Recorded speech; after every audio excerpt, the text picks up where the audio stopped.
see now. I know who he gave his contract to. He gave it to... Mr. Moreno, what's wrong with you? Are you dying or something? Remember, you would not believe who is in my head right now. The Contra, a film critic, inmate Moreno. I just can't get him out of my head. He keeps insisting I do a review, and since this is like my own sort of nightmare, it makes me think of some of the worst video nasties to ever come out of your filthy country from the 1980s. Why couldn't I have appeared in Tilly's head instead? Yes, why couldn't he have appeared in Tilly's head? Whatever happened to anyway? I'm pretty sure it was discount. Nightmare on Elm Street. Starring Heather Langenkamp and Robert Englund as Freddy Krueger. In 1984, some person got it in his mind, Wes Craven I do believe it was, that people would want to see other people dying because this had happened so many times before, going back to Halloween and the Texas Chainsaw Massacre, all that sort of filth. His different take on this was that this killer was in your own mind. Now, that is an interesting idea, I will admit, and the film does open toward the beginning with some pretty interesting effects, such as the spinning room, before, of course, reverting to a bloodbath, literally a bloodbath, and all I could think about was how easy it would be for children to access this material. Ultimately very cheap. Freddie Mercury, his mask looks sort of pizza-like. There's much of the teen dialogue in there that just doesn't make any sense. Screw your pass. Johnny Depp. I don't know why they thought it would be a good idea to put him in there. But had he done that little scissors thing already? No, this is his first movie. Even though things had not been terribly good quality-wise up until that point, at the end, all of a sudden, there's this weird dream sequence with the Freddy car. Maybe it's a dream, maybe it's not. Freddy reaches through the window at the front door and pulls a blow-up doll into the house. One can only guess what he's about to do. We'll just leave it at that. There was a genuine bit of effort in there, but ultimately it devolves into a gory festival of nonsense. 1 star. 1985 brought us the sequel, Nightmare on Elm Street 2. Freddy's Revenge. Oh, it was a revenge, all right. Starring, help me out here, you've got to be useful somehow. Robert Englund. Well, of course it had Robert Englund in it. There's that girl that looked like Meryl Streep. What is there to say about this mess? Exploding parakeet. Because apparently someone turned the thermostat up too high. Watch out for that one, kids. Don't do that or your father get mad and your boat explode. A bit of an interesting take where the main character fights his own internal homosexuality. And whenever he's not able to bring himself to copulate with the Meryl Streep girl, just sort of drives the point home even more. He's possessed throughout the film by Freddy. Echoes of Amityville 2. Perhaps, I wouldn't know. Freddy is the metaphor here for his homosexual urges, and comes through quite prominently. Comes out quite prominently.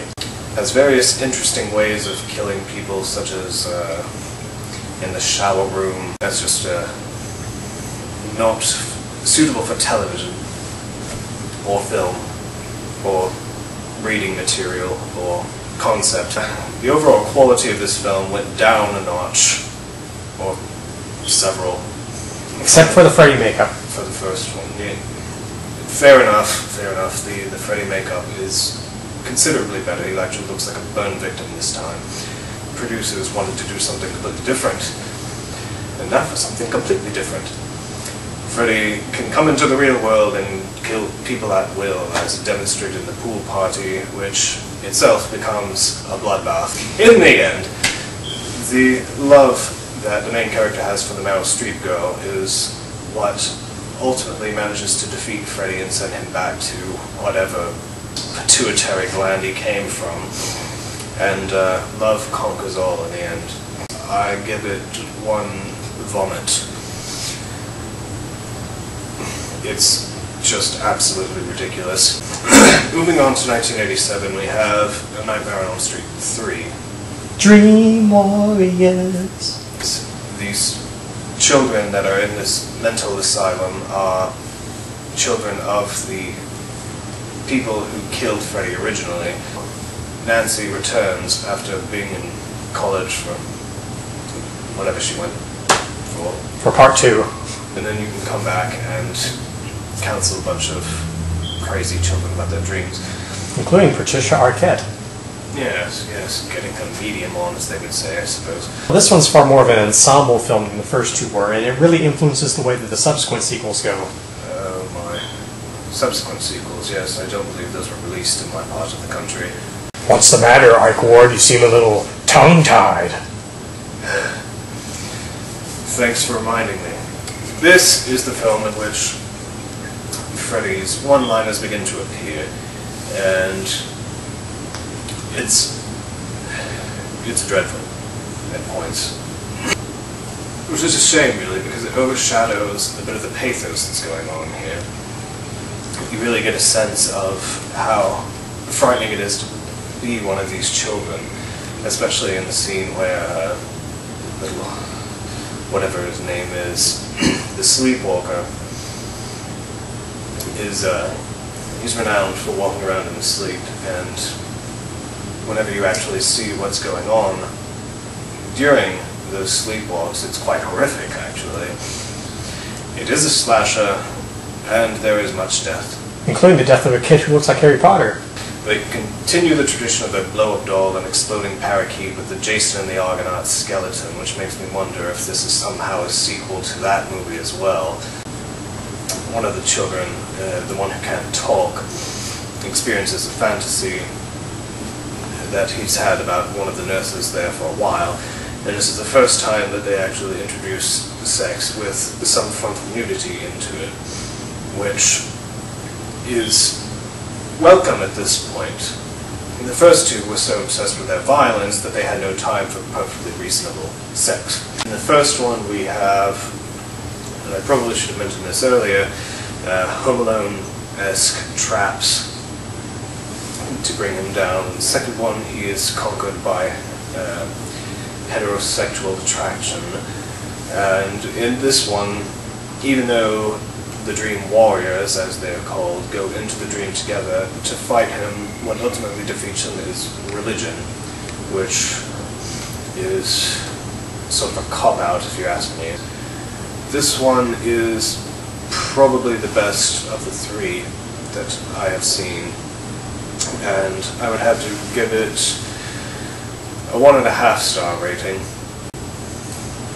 I'm not sure, it's just subtitles that would work that one out. That's a challenge for you. I personally would give the first film 3 stars. I agree with you on the second film, 1 vomit. And on the third film, I'd go so far as to give it 4 stars. That said, don't watch any of these films ever. It's just a disgusting waste of time. And for now, I suppose I will have to deal with Mr. Contra until such time as some charlatan can get in here and remove him. I put the cool in Mr. Ike Ward's cynical head. Have you figured out who killed Moreno yet? Yes. Yes, it was... And now, I'm here for you. I'm going to kill you.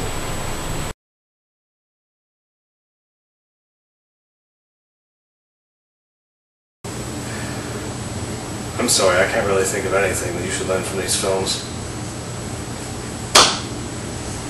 Well, maybe they can learn about being strong individual teenagers who aren't afraid to fight against the oppression of their parents and assert themselves and be who they are?